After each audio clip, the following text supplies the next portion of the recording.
आप लोग हमारे पास कई दिन से तो आरडीए जो आई है स्टूडेंट्स के साथ, तो गवर्नमेंट ने जो बॉन्ड के नाम पे ना जनता को बहकाने का काम कर रहा है। गवर्नमेंट ऑफिशियल से जो लेटेस्ट अपडेट आया ना, तो बॉन्ड पॉलिसी का तो सिर्फ एक नाम है। इन शॉर्ट में बता देता हूँ कि जो गवर्नमेंट है इस इंस्टीट्यूट की जो फीस है ना उसको 40 लाख करना चाहती है। तो ये लड़ाई इंस्टीट्यूट को बचाने की है। हमें सरकारी सेवा करने में कोई परेशानी नहीं है, हम चाह रहे हैं हमें जॉब गारंटी दे दो। आज सरकार ये लेटर निकाल दे कि सारे जो बच्चे यहाँ से MBBS करके पास आउट होंगे ना, सबको नौकरियाँ दी जाएंगी। हम कह रहे हैं हम 100 साल नौकरियाँ तैयार करने के लिए तैयार हैं। ठीक है, हमें नौकरी करने में सरकारी में कोई परेशानी नहीं, हम तो जाना चाहते हैं। अच्छा, सरकार से बात हुई है? सरकार से बात हुई है, ठीक है। जैसे हमारा जो है MBBS छात्रों का प्रतिनिधि गया था, तो वो बोले कि हम इस चीज़ को जो है 7 साल और जो 40 लाख रुपए हैं, हम इस इंस्टीट्यूट को सेल्फ फाइनेंसिंग इंस्टीट्यूट बनाना चाहते हैं। इसका मतलब ये है कि बच्चों से पैसा लेंगे, जो बच्चों से पैसा लेंगे ना, हम बच्चों से ही पैसा निकालना है, हम बच्चों पे कोई खर्च नहीं करना चाहते। वो चीज़ आपको मान्य नहीं है? कैसे मान्य होगी जब सरकारी संस्थान किस चीज़ के लिए होते हैं? पुलिस अकादमी है, IAS अकेडमी है, वहाँ पे भी तो सबकी ट्रेनिंग होती है। MDU है, MDU में भी जो छात्र हैं सब्सिडी पे पढ़ रहे हैं। IIT है, वहाँ पे भी छात्र सब्सिडी पे पढ़ रहे हैं। तो हमारे यहाँ से क्या परेशानी है? अच्छा, आप क्या ऑप्शन देना चाहते हैं? देखो, हम सरकारी सेवा करना चाहते हैं। इसके लिए मैं थोड़ा सा आपको उदाहरण दूंगा। नहीं, आप बता दो क्या करना चाहते हैं, उदाहरण दीजिए। हम सर्विस बॉन्ड चाहते हैं, लेकिन सरकार हमें जो है जॉब की गारंटी दे। उसमें ये हमें 2 चीज़ें दे दें कि आपकी MBBS होने के बाद आपको 3 महीने के अंदर जॉब दी जाएगी। और बैंक जो इन्होंने इन्वॉल्व किया ना, बैंक को हटाया जाए। बैंक का क्या मतलब है? अच्छा, और एक बात ये है, आज सरकार से आपकी सीधी लड़ाई है, मरीजों का क्या कसूर है? सरकार से लड़ाई है हमारी। हमने पहले सरकार से बात करने की कोशिश की, क्योंकि आज 24वां दिन है यहाँ बैठे हुए छात्रों को, ठीक है। तो पहले हमने सरकार से बात करने की कोशिश की, सरकार ने हमारी 16 दिन तक कोई बात नहीं सुनी। हम शांति से बैठे हुए थे, आप भी हमारे साथ जुड़े हुए हो। 16 तारीख तक कोई एक्शन नहीं था ना।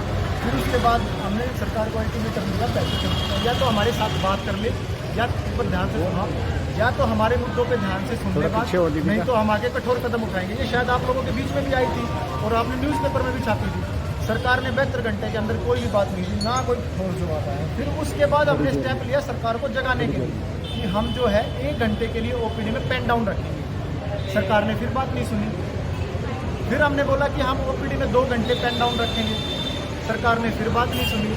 फिर हमने अगले दिन नोटिस दिया हम 3 घंटे पेन डाउन रखेंगे। सरकार ने कोई बात नहीं सुनी। फिर हमने नोटिस दिया हम 4 घंटे पेन डाउन रखेंगे। सरकार ने बात नहीं सुनी। और हमने सरकार को अल्टीमेटम दे दिया कि हम मरीजों का नुकसान नहीं चाहते, लेकिन हम सरकार को जगाने के लिए कि हम नुकसान नहीं चाहते, हम मरीजों की सेवा करना चाहते हैं, लेकिन सरकार हमें मजबूरन, हमने कदम नहीं उठाया, ये हमने कदम नहीं उठाया, सरकार ने हमें मजबूर किया है इस कदम को उठाने के लिए। बच्चे आपके सामने भूख हड़ताल पे बैठे हैं, कौन खाना नहीं चाहता? पेट के लिए तो सब लड़ाई लड़ते हैं। बड़ा कदम मरीजों को ना देखना है, बड़ा कदम है कड़ा। हम मरीजों की जो OPDs हैं, ठीक है, इमरजेंसी जो सेवाएं हैं ना, इमरजेंसी सेवाएं हमारी अभी भी चल रही हैं। हम ये नहीं कह रहे हम मरीज नहीं देख रहे। जो इमरजेंसी में जो पेशेंट आ रहा है, जो इमरजेंसी का बात है, जो भी अगर OPD में भी सिक पेशेंट है, उसको इमरजेंसी डायरेक्ट किया जा रहा है। और इमरजेंसी में हमारी सेवाएं अभी चल रही हैं। अच्छा, 48 घंटे बाद इमरजेंसी सेवाएं भी बंद करने का आप लोगों ने निर्णय लिया है? निर्णय सरकार, अगर हम चाह रहे हैं कि सरकार सुन ले और ऐसा हमें कदम उठाना ना पड़े। अब सरकार नहीं सुनेगी तो हमें तो हो सकता है कि हमें खुद फांसी भी लगानी पड़ जाए। हो सकता है कि जो स्टूडेंट यहाँ आंदोलन में बैठे हैं उनमें से 1 सुसाइड कर ले। हो सकता है कि 2 दिन बाद मैं ही सुसाइड कर लूँ। मैं तो इतना परेशान हूँ। अच्छा, जब पेन डाउन हड़ताल की सरकार नहीं मानी, तो क्या लगता है कि अब सरकार का कोई रिएक्शन आएगा इस सरकार से? देखो, सरकार जो है ना, हम सरकार हमारी, और सरकार से हम उम्मीद लगाने बैठे हैं कि सरकार हमसे दूरियां ना बनाए।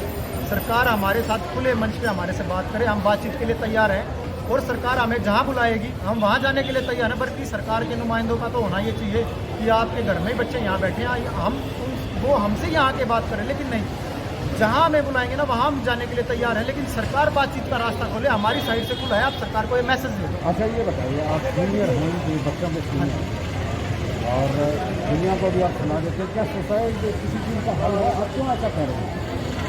देखो, जब इंसान के पास कोई सुसाइड किसी का हल नहीं बड़े लिखे है। अब बात सुनो, सुसाइड एक आत्मदाह ना किसी का हल नहीं है। लेकिन जब आत्मदान, इस बात का मतलब समझना, रेट्रोस्पेक्टिव में बात करूंगा, जो 40 लाख जो सरकार ने फीस करी है ना, वो एक आत्मदाह ही है, वो सुसाइड ही है। वो जीते जीते सरकार ने इस शिक्षा पद्धति का सुसाइड कर दिया है, मेरिट का सुसाइड कर दिया है। अगर मैंने बोल दिया कि मैं अपना आत्मदाह कर दूंगा तो आपका बुरा लग गया। ये जो हमें बुरा लगा है ना कि शिक्षा पद्धति को बेचने की कोशिश की जा रही है, मेरिट की सुसाइड है, उसके पक्ष में मैंने ये बात बोली है कि ये जो है ना इस सारी डॉक्टर फैटर्निटी के लिए ना ये सुसाइड है। कुल मिला के अगले जो है तो काफ़ी स्ट्रिक्ट कदम रहेंगे सरकार ने। देखो, मैं तो उम्मीद रखूंगा सरकार, देखो हम तो उम्मीद रख सकते हैं, हम तो सरकार के बच्चे हैं, सरकार हमारी है, हमारी चुनी हुई सरकार है। भी तो सरकार कहाँ से आई है? आप लोगों की, हमारी चुनी हुई सरकार है। तो सरकार को मैं ये मैसेज देना चाहूँगा कि हमारे साथ बातचीत करे, ठीक है, और इस बातचीत से ही हल निकलेगा। ये नहीं कि दूरियां बना के बैठ जाएं, खट्टर साहब कहीं और के दौरे कर लें और मरीजों को नुकसान हो, तो खट्टर साहब ही नुकसान कर रहे हैं, हम नहीं कर रहे। मैं फिर मैसेज देना चाह रहा हूँ, हम इमरजेंसी सेवाएं नहीं बंद करना चाह रहे, मैं आपको वादा करता हूँ नहीं कर रहे। आज ही हमें सीएम बुला ले और हमें आश्वासन दे दे, हम आज ही यहाँ से उड़ जाएंगे। ये मेरा भी स्ट्रॉन्ग मैसेज है आपको। मेरा नाम अनुज धानी है, मैं फाइनल ईयर MBBS स्टूडेंट हूँ PJMS रोहतक से। जी डॉक्टर, मैं लगातार 24 दिन से हड़ताल है और आज जो है आप लोगों ने भूख हड़ताल शुरू कर दी है और OPD को बिल्कुल अनिश्चितकालीन जो बंद है, कैसे फैसला लिया और किसको लिया? जी, आज है ना बच्चे 24 दिन हो गए बैठ चुके हैं, सरकार इनको बिल्कुल ही अनसुना और अनदेखा कर रही है। हमने पहले DMER सर के साथ, ACS मैम के साथ मीटिंग करी, जिसका कोई प्रावधान, कोई भी निर्देश नहीं आया। हमारी यही मांग है कि हमारी जो निर्देश करता है, जिनके हाथ में निर्णय है, CM जी से जल्दी से जल्दी मुलाकात करवाई जाए, लेकिन उनकी तरफ से अभी तक कोई निवेदन या कोई निर्देश नहीं आया है कि वो हमसे बात करने के लिए तैयार है। इसलिए मजबूरन आज सारी RDA हमारे साथ आई है, डेंटल OPD पूरी खाली हो चुकी है, बच्चे भूख हड़ताल पर बैठ चुके हैं। बच्चे आज मजबूरन भूख हड़ताल पर बैठे हैं कि ताकि सरकार हमारी बात सुने, हमारी मांगें मान ली जाएं। तो अगर आपकी मांगे अभी नहीं मानी है तो DMI आपसे मिले हैं और उसके बाद बातचीत हुई है, लेकिन आगे अभी RDA ने आपको कोई समर्थन किया है, तो ये हड़ताल कब तक जारी कर रहे हैं? जी, अभी तक हमने RDA की तरफ से 48 घंटे का अल्टीमेटम दिया है, तब तक OPD और इलेक्टिव सर्विसेज बंद रहेंगी। अगर सरकार फिर भी हमें अनसुना और अनदेखा करती है तो हमें मजबूरन इमरजेंसी सर्विसेज भी अगर बंद करनी पड़ेगी तो हम उस चीज़ के लिए तैयार हैं। मैं MBBS सेकेंड ईयर छात्रा PJMS रोहतक। जी, आज हमें पूरे 24 दिन हो चुके हैं यहाँ बैठे हुए, सरकार को जगाते हुए कि जो ये बॉन्ड पॉलिसी उन्होंने बनाई है ये कितनी ख़राब है और कितनी अनजस्ट है और पूरी मेडिकल फ्रेटर्निटी के विरुद्ध है। हमें पूरे 24 दिन हो गए लेकिन सरकार पर अभी भी कोई फ़र्क नहीं पड़ा है, तो हमें मजबूरन ये ठोस कदम उठाना पड़ा कि हमें OPD जो है, हमारे रेजिडेंट डॉक्टर्स एसोसिएशन ने जो OPD है वो बंद करी है।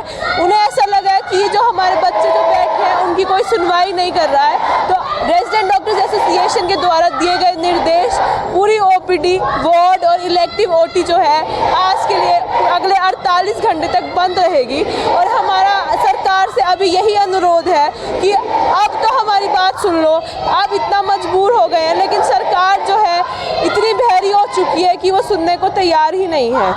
हमारे यहाँ पर 10 बच्चे जो हैं भूख हड़ताल पर भी बैठ चुके हैं कि शायद सरकार को थोड़ा सा पता लगे कि बच्चे जो हैं अपनी तबीयत को दांव पे लगाकर अपनी मांगों को आगे रख रहे हैं, शायद सरकार सुन ले।